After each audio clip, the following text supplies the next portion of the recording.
ప్రతిపక్ష నాయకుడు మాట్లాడేవాళ్ళని ఈ పిల్లలతో ఏం మాట్లాడతాను సార్? ఈ పిల్లలతో మేమే మాట్లాడు సార్.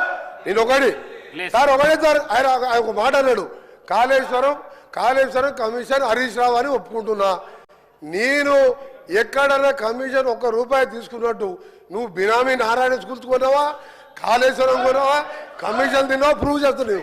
నా మీద ₹1 నా రాజకీయ జీవితంలో రెడీ కాదు. ఇప్పుడు పోదాం, అర్జెంట్ చేయండి.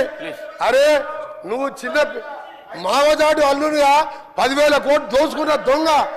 వీళ్ళు మాట్లాడు అధ్యక్ష నా గురించి నా మీద.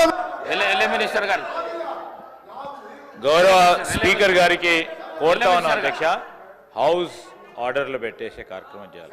ఎవరైనా ఏ ఆస్పర్సెన్స్ అయినా అటు నుంచి వచ్చినా ఇటు నుంచి వచ్చినా సార్, వీఆర్ వెరీ క్లియర్. మనం సభా సాంప్రదాయాలను పాటించాలా. డెఫినెట్లీ ఎవరిపైన ఎవరు ఆరోపణలు చేసినా దానికి సంబంధించి మీరు రూల్స్ ప్రకారం ఏ విధంగా మీరు చర్య తీసుకోవాలనో, ఏ విధమైన స్టెప్స్ తీసుకోవాలనో తప్పకుండా చేయండి అధ్యక్ష. We're very clear, we're very open. నేను ఈరోజు సూక్తులు చెప్పడానికి కాదు, చెప్పాను సార్. అది కూడా ఏదైనా తప్పుడో చెప్తామని చెప్తున్నాం కదా.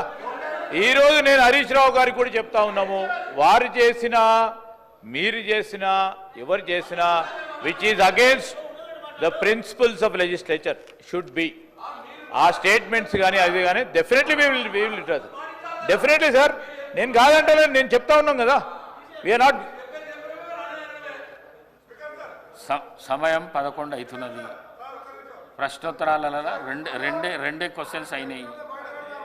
ప్రశ్నకు పరిమితమై ప్రశ్న అడిగితే జవాబుకు పరిమితమై చెప్తేనేమో 10 ప్రశ్నలకు సభ్యులకు న్యాయం చేసినట్లు అవుతుంది. ఈ విధంగా అయితే చేయలేము మేము. దయచేసి కోమటిరెడ్డి వెంకటరెడ్డి గారు మాట్లాడిన